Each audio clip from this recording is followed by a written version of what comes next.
दिखा रहा है। अच्छा, या now tell me, can you tell me कि अब are you getting my voice? Yeah, okay, okay.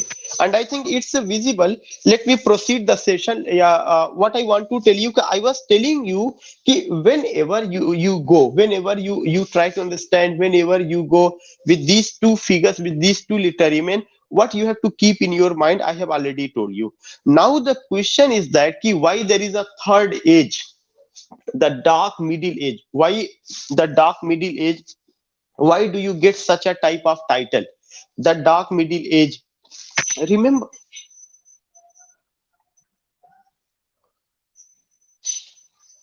Krishna Kumar ji, voice is breaking, but I don't think कि from my side, because network बहुत ही बेहतर है.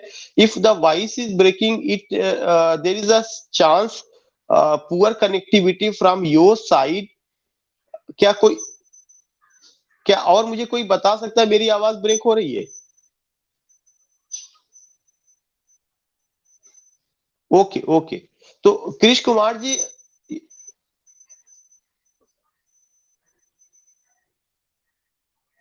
वॉइस ब्रेक होके आ रही है. खैर, doesn't matter if the voice is if you are getting the breaking voice from my side. I think कि एक प्रॉब्लम नेटवर्किंग का हो सकता है, but not from my side, क्योंकि पूरा नेटवर्क है और बहुत अच्छे ढंग से चीजें जो है चल रही हैं. तो मैं ये बता रहा था कि और चीजें रिकॉर्ड हो रही है. अगर वॉइस यहाँ ब्रेक हो रही है आपको नहीं, तो रिकॉर्डिंग में चीजें और मिल जाएंगी.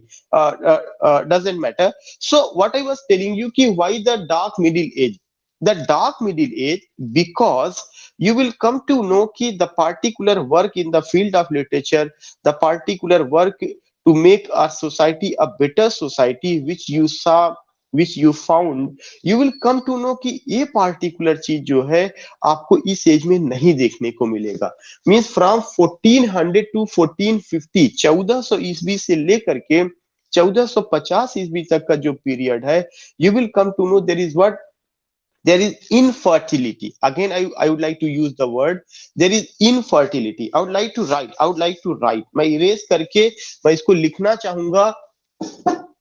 और मैं बताना चाहता हूं कि क्यों इस तरह के शब्द दिए गए हैं.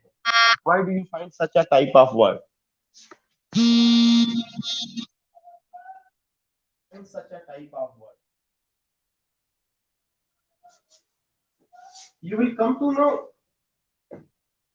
कि ये जो सिचुएशन रहा है, ये जो पोजीशन रही है, उस सिचुएशन या पोजीशन में बहुत सारी ऐसी चीजें हैं जो हमें ध्यान में रखना है. उसमें से एक चीज है कि जो ये एज था या जो ये समय था, द डार्क मिडिल एज, उसके उसको हमने क्यों डार्क मिडिल एज कहा? कारण है कि यहाँ पे infertility, infertility, I am writing, literary land was not cultivated, literary land was not cultivated.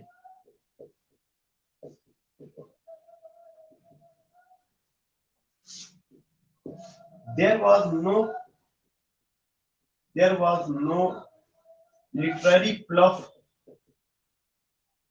literary pluff man who can irrigate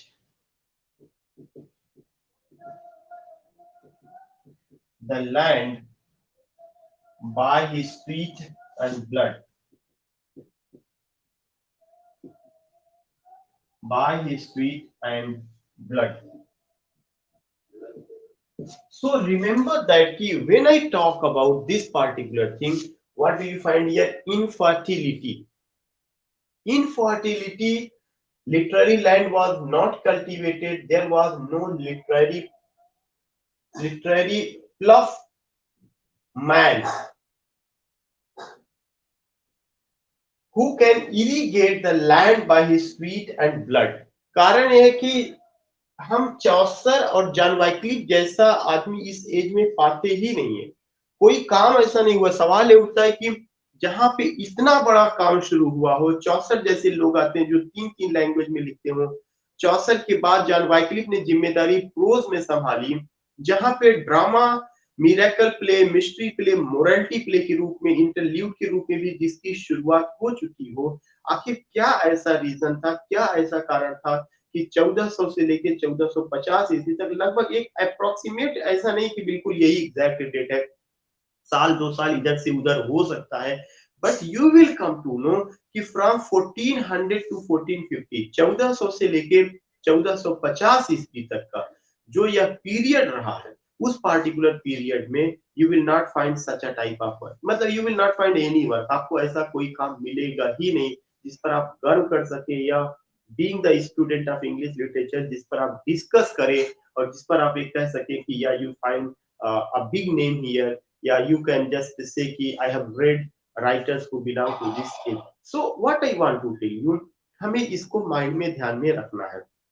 चौथा इंपॉर्टेंट पॉइंट ये आता है कि अगर मैं इन सब चीजों की बात करूं तो क्यों डार्क कहा गया, डार्क इसलिए कहा गया कि तो काम नहीं हुआ, ऐसा लगता है कि सब कुछ अंधेरे में है, और उसके लिए मैंने उसी चीज को मैंने लिटरेरी भाषा में कहा कि इस समय जो लिटरेरी लैंड है वह इन उसमें क्या है, इनफर्टिलिटी है, इनफर्टिलिटी, वह उपजाऊ नहीं, अनुपजाऊ हो चुकी है, उसमें दम नहीं उसकी लैंड में।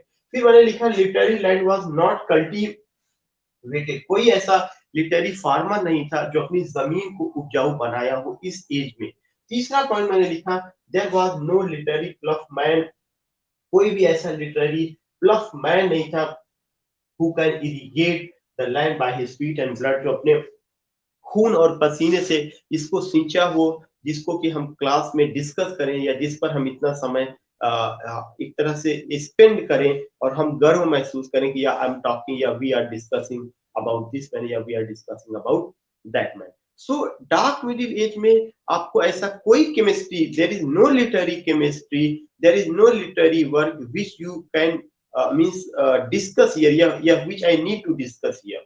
लेकिन इसके अलावा मैं कुछ टेक्स्ट हैं जो मुझे पता, मैं मतलब ये मैं हर आदमी से कहता हूँ कि ये टेक्स्ट और उनके राइटर का नाम आपको जरूर पता होना चाहिए। कारण है कि जब आप इसके बाद की चीज को डिस्कस करेंगे, जिसको हम क्या कहते हैं, जिसको हम एक तरह से बात करते हैं, that is age of revival, ये एक पोर्शन मैंने खत्म कर दिया।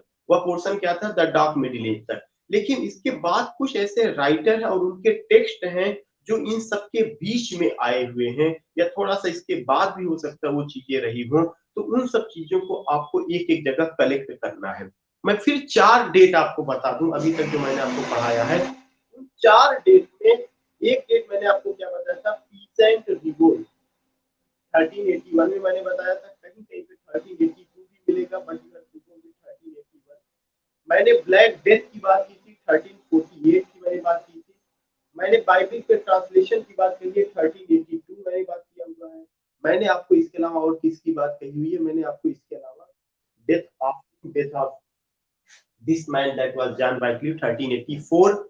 मैंने इसके अलावा एक बात और किया था, नॉर्मन वार 1066 में 1066 ईस्वी में मैंने नॉर्मन वार को लेकर बात की। इसके अलावा there are some other dates, there are some other things जो मैं अब डिस्कस करने जा रहा हूँ, लेकिन उसके पहले की फिर जिन जिन क्वेश्चंस को मैंने आपसे डिस्कस किया था, अगर आपको याद होगा कि मैंने कहा था डियोल्फ इंपॉर्टेंट है, मैंने कहा था मिरेकल प्ले इंपॉर्टेंट है, मैंने आपको बताया था मिस्ट्री प्ले इंपॉर्टेंट है, मैंने बताया मोरालिटी प्ले इंपॉर्टेंट है, मैंने बताया इंटरल्यूड इंपॉर्टेंट है, मैंने बताया हीरोइक कपलेट इंपॉर्टेंट है, मैंने बताया इंडिविजुअल टाइप कैरेक्टर इंपॉर्टेंट है, मैंने बताया prologue to Canterbury Tales important है, मैंने ये बताया कि irony, satire, narrative technique, narratology, ये सब टर्म थे जो मैंने बताया।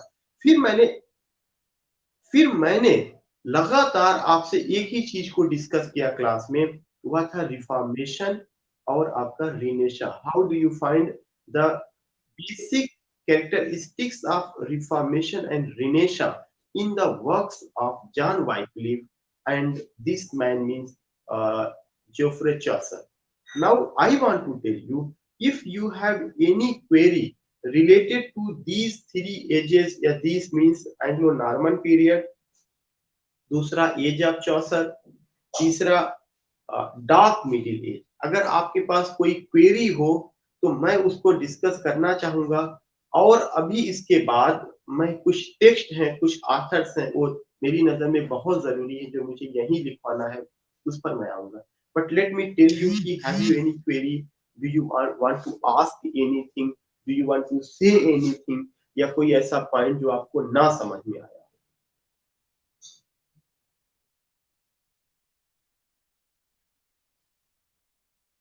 पूनम जी, नॉट गेटिंग योर वॉइस। बहुत ज्यादा शोर हो रहा है उसमें, not getting your voice properly. या Krishna ji,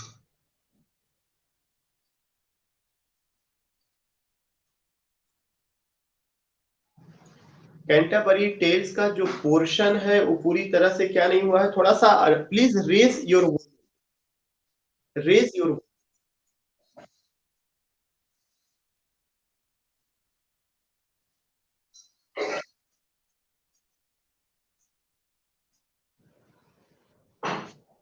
first raise the voice of raise the volume of your voice. Just you are perhaps you are saying that we have to discuss more about Canterbury Tales, as I came to know.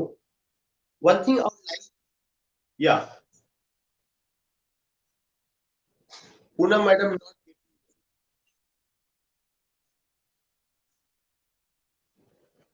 Yeah, I remember it. I have said I have to go with that point.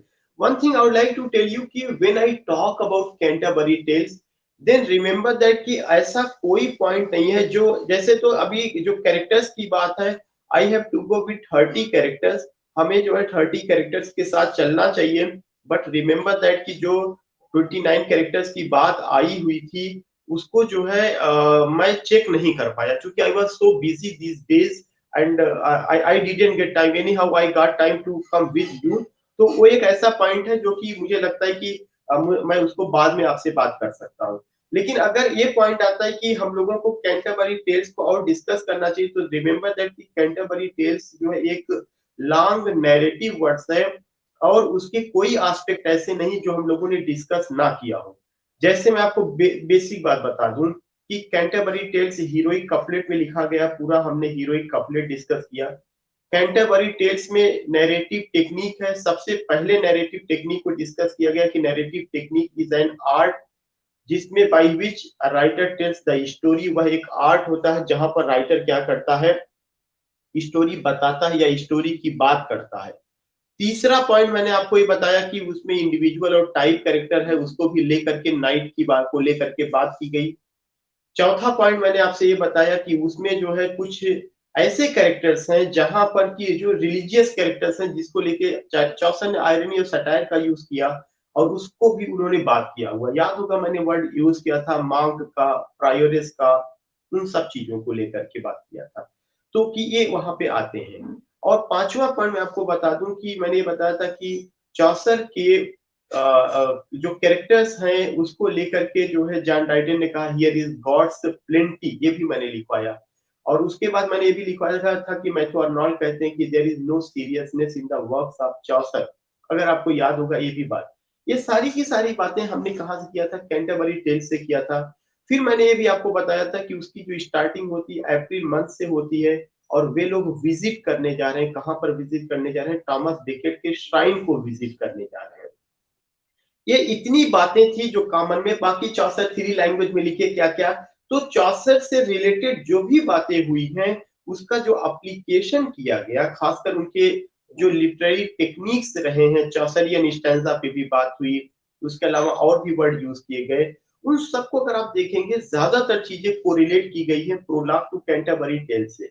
मैंने ये भी बताया कि prologue to Canterbury tales की जो ये line है, उस पार्टिकुलर लाइन की April is the month of sun and shower का जो कॉन्सेप्ट वहां पर है, उसके अगेंस्ट में टीएस एलियट कैसे कहते हैं द वेस्टलैंड में कि अप्रैल इज द क्रूएलेस्ट मंथ. अब आप ये बताइए कि इतनी सारी चीजें जब हम लोगों ने बात कर लिया, तो from the perspective of TGT PGT क्या चीज, पहली बात तो छूटा रह गया. नंबर वन चीज ये ध्यान में रखना चाहिए. दूसरा चीज ये ध्यान में हमें रखना चाहिए कि जहां पर 30 कैरेक्टर्स हो तो क्या 300 कैरेक्टर की बात करना यहाँ पे जरूरी है. इज इट पीजी क्लास कि जहां पे 64 डिटेल में प्रिस्क्राइब्ड है, एक्सप्लेनेशन आएगा और हमें हर कैरेक्टर पे बात करनी है. तीसरा चीज ये हमें ध्यान में रखना चाहिए कि क्या जो है क्या कहते हैं कि अगर चौसर के कैरेक्टर्स को हम लेकर के बात करते हैं तो उसमें मैंने नाइट का भी रेफरेंस दिया था कि बहुत आइडियल कैरेक्टर है, वह एक जो है रिप्रेजेंटेटिव और इंडिविजुअल की भी बात करते तमाम चीजें।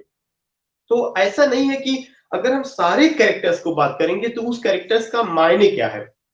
पहली बात तो 64 सिलेबस में नहीं है, लेकिन 64 सिलेबस में मैंने दोनों चीज बताया था। 64 क्यों सिलेबस में है? क्योंकि 64 का कंट्रीब्यूशन हीरोइक कपलेट में है, 64 स्टैंजा में है, जिसको राइम रॉयल भी हम कहते हैं, और उसके अलावा आयरनी में भी है, सटायर में भी है, नैरेटिव टेक्निक में भी है, फादर ऑफ, तो जितना उनका कंट्रीब्यूशन वहां से लेकर के वहां तक था, I have summarised. If you see कि यू हैव टू गो और कुछ स्टडी करना है, तो वह जो होती है वह स्टडी आप जो जानना चाहते हैं, मेरी अपनी दृष्टि में वह उस लेवल पे जानना चाहते हैं जब कोई आदमी पीजी का स्टूडेंट हो, जहाँ पे उसको एक्सप्लेनेशन उस टेक्स्ट से आना हो और वहां पे उसको डिटेल स्टडी करना हो, तब तो वो चीजें होंगी। आप ये सोचिए कि हम लोग करीब 3 या 4 दिनों से लगातार इस एजेस पे बात कर रहे हैं, उससे ज्यादा हो गया होगा। इवन सुबह भी शाम की क्लास नहीं हो पाई, लेकिन सुबह में लगातार हम लोग इसीलिए बात कर रहे थे कि यह एज कवर हो जाए। अगर मैं 64 पे और बात करूंगा तो मेरी नजर में वो जो है इस एग्जामिनेशन से बाहर की बात होगी। दूसरी चीज जो है, फिर पूरा हमारा स्ट्रक्चर गड़बड़ हो जाएगा कि हमें जिन चीजों पे फोकस करना हम उससे बाहर की ओर जा रहे हैं। This is my answer for you.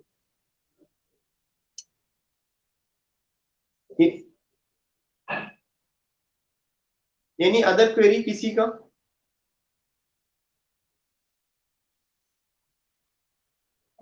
Madam, I'm not getting voice. I don't know. Perhaps Poonam madam wants to say something. Madam, can you send me message? Message भी आप भेज सकती हैं. There is, if I trying to get message. We all are getting your voice. Shweta जी कह रही voice is not clear. ये पहले का मैसेज आया हुआ है। पूनम मैडम, अगर आपको कुछ कहना है तो प्लीज ड्रॉप मैसेज, बिकॉज आपकी साइड से मैं आवाज नहीं पा रहा। I am not getting your voice. या should I go ahead?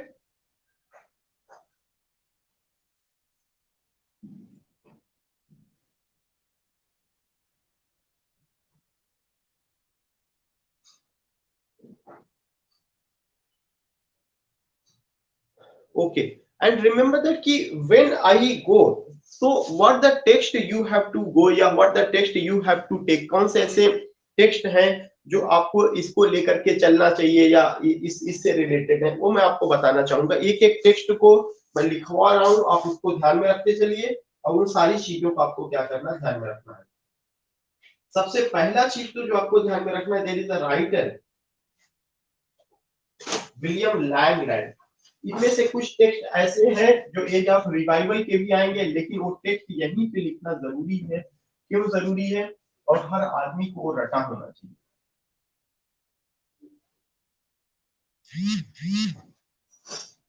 There is a writer William Langland. इनकी एक किताब है जिसका नाम है Piers Plowman, PIERS, Piers Ploughman.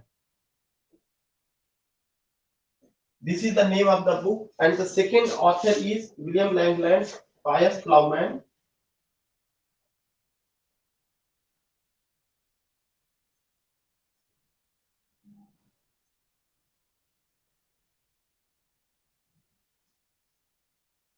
There is another writer, Gower, Gower.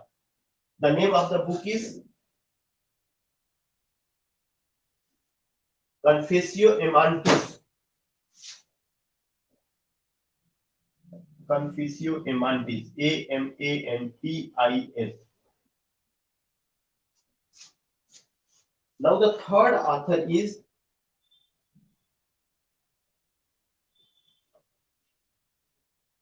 Mandeville,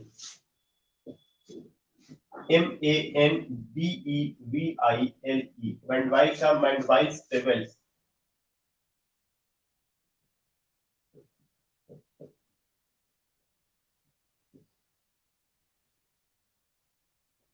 Mandeville का Mandevile's Travels.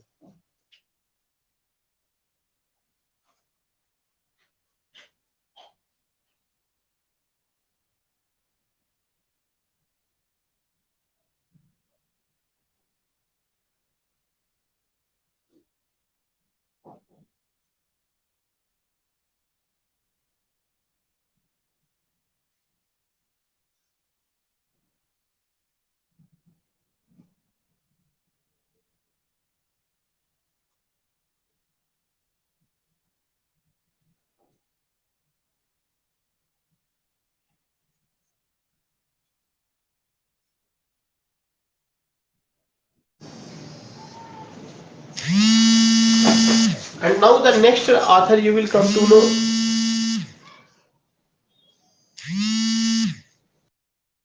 Yeah, you will come to know some other writers, some other authors, just as Manwise Pebbles, except it you will come to know कुछ और भी writer हैं जो मैं यहाँ यहीं पर ही, क्योंकि उनका मैं नाम लिख रहा हूँ तो यहीं पे लिख लीजिएगा, Erasmus,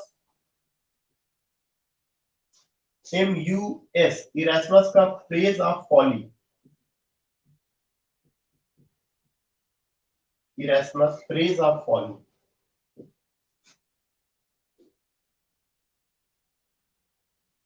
Morris utopia,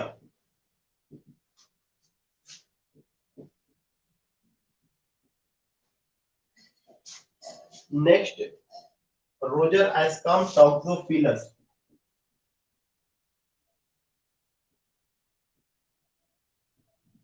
Roger Ascham टॉक्सोफिलस,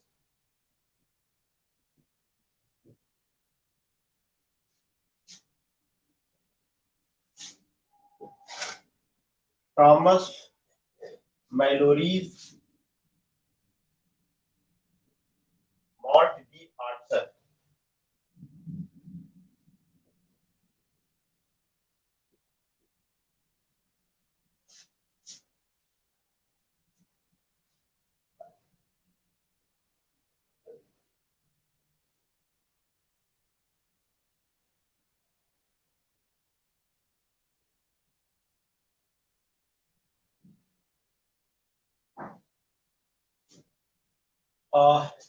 I think I means if you write it, let me know and I will erase it. If you write,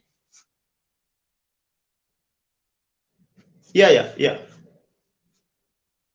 आप जब इसको लिख लीजिए, अगर आपको कहीं पे क्लियर नहीं हो रहा तो लेट मी टेल यू, मैं आपको स्पेलिंग बोल दूंगा। 4 नंबर पे मैंने लिखा Erasmus, ERASMUS, Erasmus Praise of folly,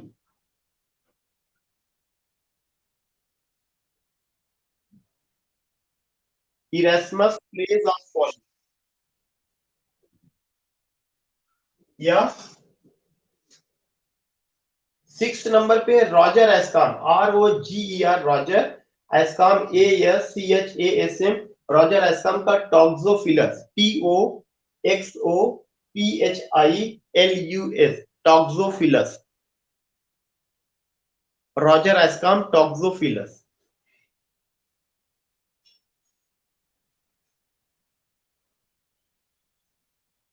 Morris Utopia, Roger Ascham Toxophilus, and the last is Thomas Mallory's Mort d'Arthur.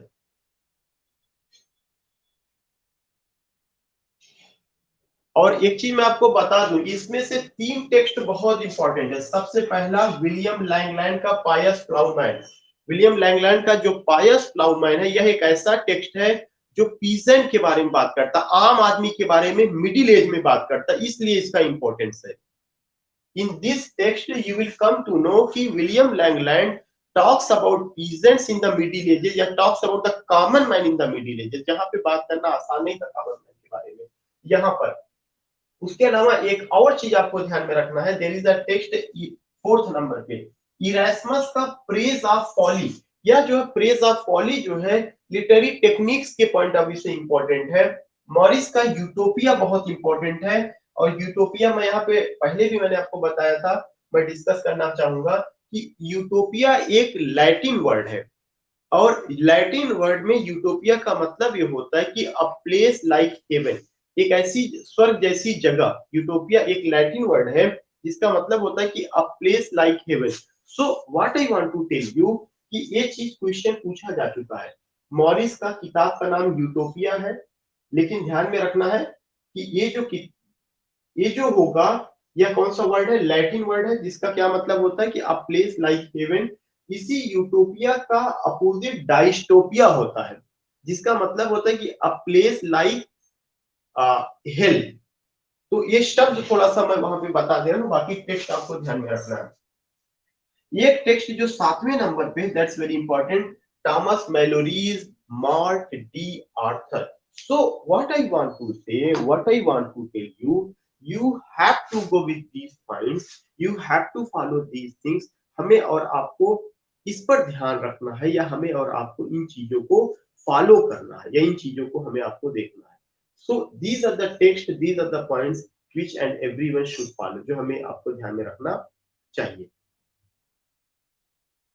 अगर आपने लिख लिया हो तो मैं आगे बढ़ूं कुछ और उसको क्लियर।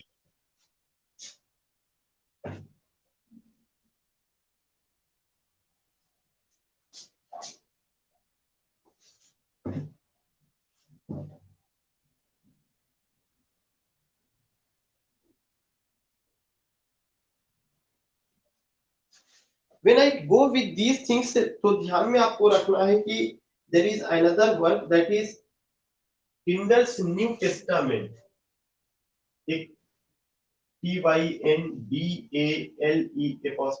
एक मैंने बताया था कि टिंडल्स ने न्यू टेस्टामेंट, जैसे बाइबिल जो है दो हिस्सों में है, ओल्ड टेस्टामेंट और न्यू टेस्टामेंट। तो जो न्यू टेस्टामेंट था उसको जो ट्रांसलेट करते हैं, कौन करते हैं? टिंडल करते हैं, Tyndale's New testament.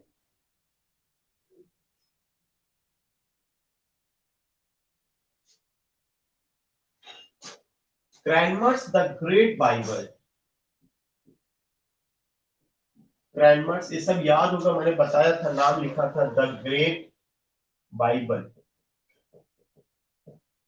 The Great Bible की डेट पूछी जा चुकी है, 1539 ईस्वी में आई है। तो दो डेट भी आपको ध्यान में रखना है, Cranmer's the Great Bible.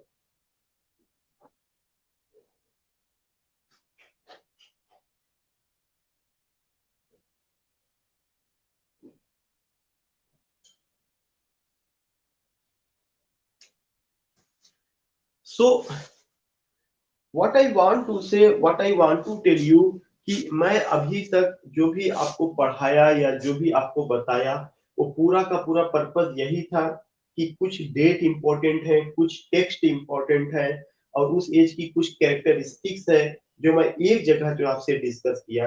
And let me know कि आपने जितना चीजें ये की है, ये सब चीजें आपको पता होना चाहिए कि हाँ चीजें हैं। इसके अलावा क्रोनोलॉजी के पॉइंट ऑफ व्यू से 4-5 डेट है जो मैं पढ़ा चुका हूं, आप नोट भी कर चुके हैं, लेकिन मैं उन डेट्स को फिर से लिखना चाहूंगा यही व्हाइट बोर्ड पर, ताकि वो चीजें एक जगह हो जाए कि अभी हमने टेक्स्ट पे बात किया, अब हमें डेट पे। इसे आपने लिख लिया, should I erase it?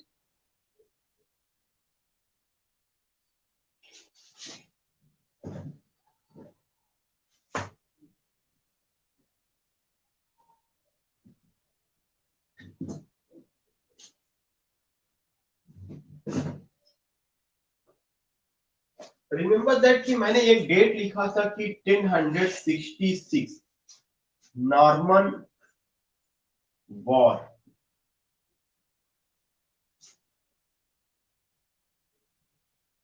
1350 starting of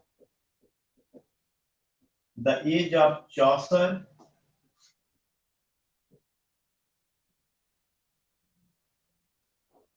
1450, sorry 1400 not 1450,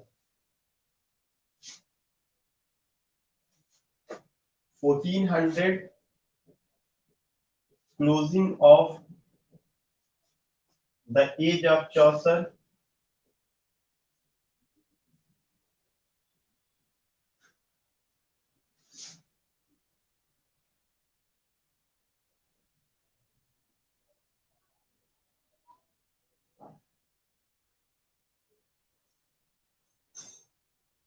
1450 closing of the Dark Middle Age,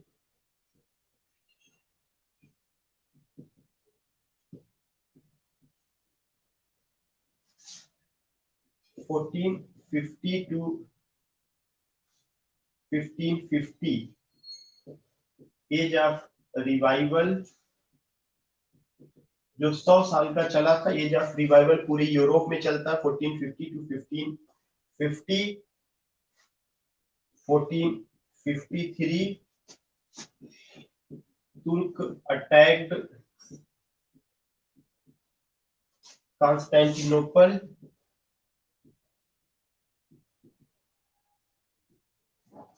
capital of Eastern Roman empire,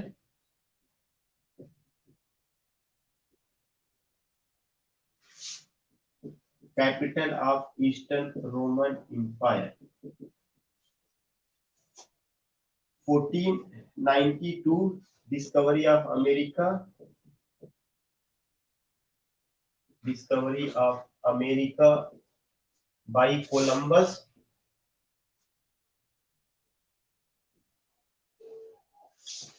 1498 discovery of India,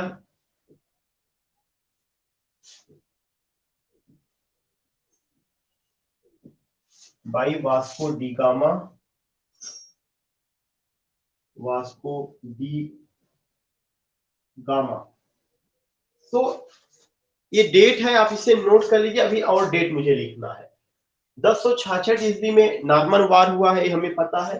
1350 ईस्वी में starting of the age of Chaucer. इसका मतलब क्या हो गया कि जो जो जो ये आपका पीरियड था 1066 से लेके 1350 तक, कौन सा एज चल रहा, तो मैंने पहले लिखवा दिया था, एंग्लो नॉर्मन पीरियड। लेकिन एक इंपॉर्टेंट बात है, 1400 में एज ऑफ चासल खत्म होता है। जब 1400 में एज ऑफ चासल खत्म हुआ तो कौन सा एज शुरू हो गया था, डार्क मिडिल एज। 1400 से 1450 तक चलता, वो वहां पे बात आ गई। उतना इंपॉर्टेंट नहीं, लेकिन एक लिखवा दिया। 1400 से 50 से 1550 तक एज ऑफ रिवाइवल, जो मैं अपने अगले लेक्चर में आपको बताऊंगा, इवनिंग वाली क्लास में। लेकिन उस एज ऑफ रिवाइवल से जुड़ी, चूंकि हम डेट की बात करें तो कुछ डेट ऐसे हैं जो आदमी को हमेशा एक जगह रखना चाहिए और उसे मिस नहीं करना चाहिए। जैसे 1453 में Turk attacked Constantinople, capital of Eastern Roman Empire. Constantinople को कुस्तुनतुनिया भी कहा जाता है। 1492 ईस्वी में discovery of America by Columbus. 1498 ईस्वी में discovery of India by Vasco da Gama. So you will come to know, ये कुछ ऐसी चीजें हैं, कुछ ऐसी डेट्स हैं, कुछ ऐसे पॉइंट्स हैं विच वी डोंट मिस, बल्कि इसे हमें नोट करना चाहिए। कुछ और भी बातें जो हमें आपसे इस पे बताना है।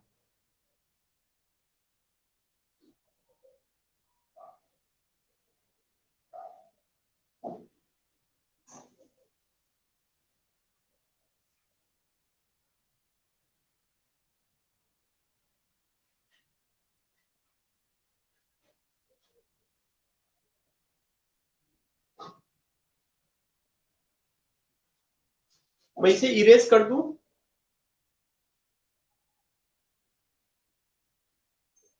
कैन एनीवन टेल मी?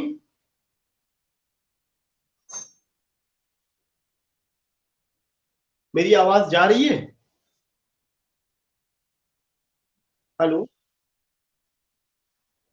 और सबने लिख लिया? किसी को कोई प्रॉब्लम नहीं? जिसे प्रॉब्लम हो कि नहीं इरेज करें वो बताए।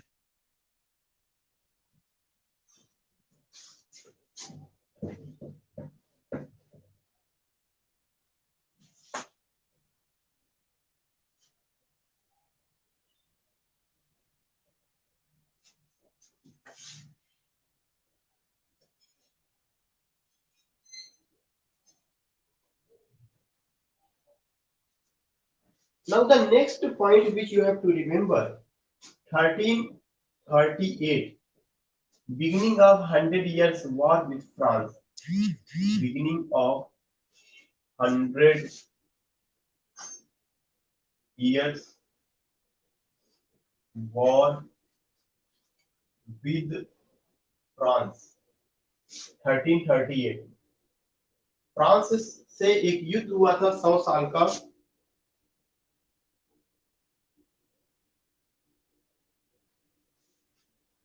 1348 ब्लैक डेथ।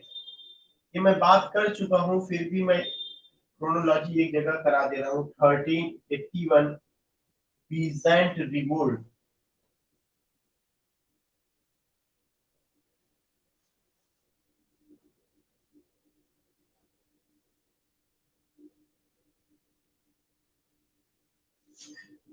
1455 से लेकर 1485 तक War of roses.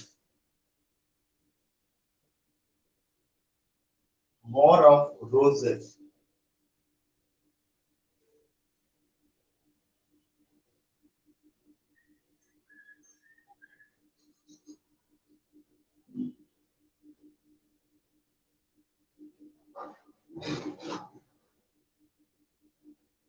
Thirteen seventy seven में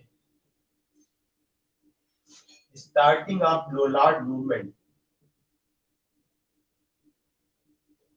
starting of Lollard movement.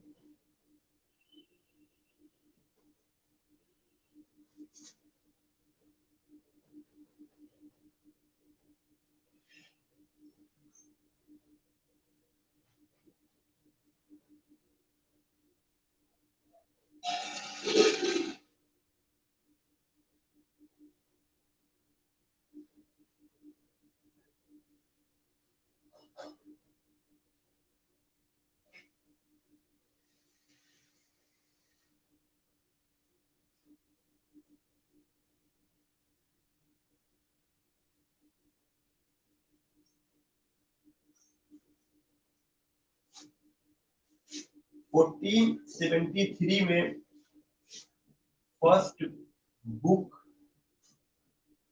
Published by William Paxton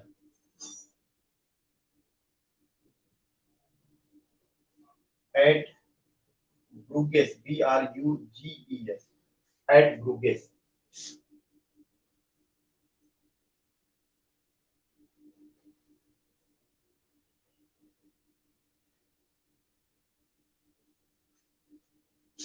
book का नाम था, the name of the book was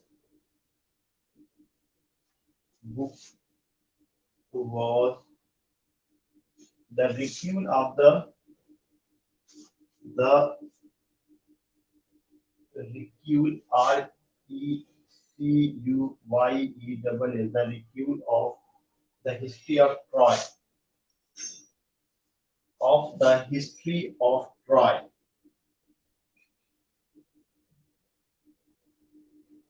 This was the name of the book। तो पहली जो बुक पब्लिश होती है, पब्लिश का अंदर प्रिंटेड फॉर्म में जो आती है, उस बुक, वह जो बुक होती है 1473 ईस्वी में आती है। First book publish by William Caxton at Bruges. The name of the book was the Recuyell of the History of Troy. You will come to know ये चीज आता है। सो 1338 में beginning of 100 years war with France, 1348 में Black Death, 1381 में peasant revolt, War of Roses, starting of Lollard movement, 1473 ईस्वी में first book publish थी यहाँ पे। और एक चीज और बताते हैं, जो 1381 में पीसेंट रिवोल्ट हुआ है, इस पीसेंट रिवोल्ट का एक लीडर थे जिनका नाम था Wat Tyler, WAT, Wat Tyler, TYLER, Wat Tyler.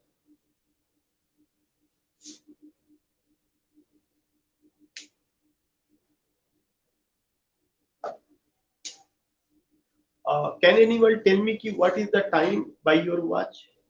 Let me know.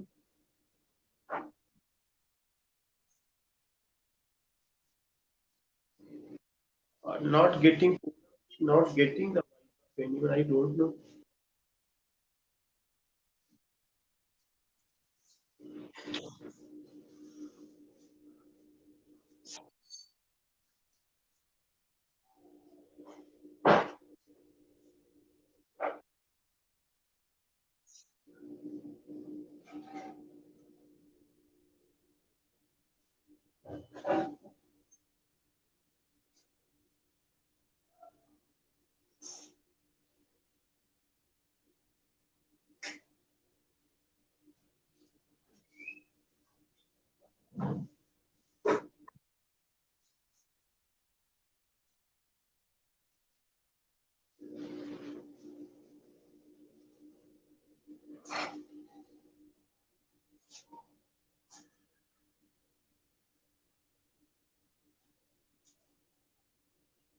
या लेट मी टेल यू कि ये जितनी चीजें हैं, सारी चीजें समझ में आ गई हैं। कौन सा पॉइंट?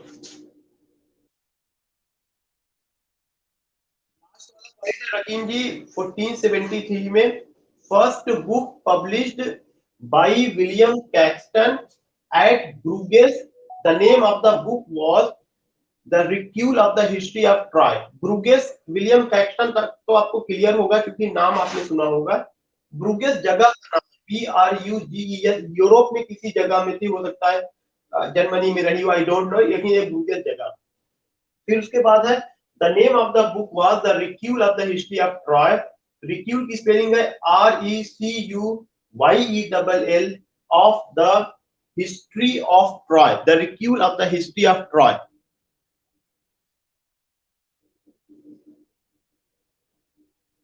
सो आई थिंक कि नाउ मैंने पूरा इसको कर दिया है. अब अगर किसी का कोई क्वेरी होगा तो हम लोग उसको कंक्लूड करेंगे इन नेक्स्ट सेशन. और आज शाम के समय जब मैं क्लास लूंगा तो शाम के समय मैं हिस्ट्री पे आज नहीं पढ़ाऊंगा क्योंकि हिस्ट्री का पोर्शन हो चुका. शाम के समय आज की क्लास में मैं शेक्सपियर कर देता हूँ क्योंकि शेक्सपियर का जो किंग लियर है उससे रिलेटेड मैंने एक पीडीएफ फाइल भेजी थी और मैंने कहा था आप इसे नोट कर लीजिएगा. तो शेक्सपियर का जो किंग लियर है उसका पूरा स्टोरी, उससे रिलेटेड जो और भी पॉइंट्स हैं वो आज की क्लास में हम लोग 15 से 20 मिनट 25 मिनट में डिस्कस कर लेंगे. उसके बाद उनकी कॉमेडीज पर आज से हम लोग बात करना शुरू करेंगे क्योंकि जो उनकी 4 ग्रेट ट्रेजेडीज हैं वो कंप्लीट हो जाएंगी. अगर हमें और कोई बात करना होगा तो हम उस पर करेंगे, अदरवाइज वी विल स्टार्ट आज से ही उनकी कॉमेडीज को लेके बात करेंगे. if you want to say anything so please send a message in group. If you have any query या कोई और चीज अगर आप चाहते हैं हमें उस टॉपिक पे बात करना चाहिए आप भेज सकते हैं क्योंकि I not getting your voice properly. क्या क्या problem I don't know. So I am going to conclude it और टाइम भी हुआ है.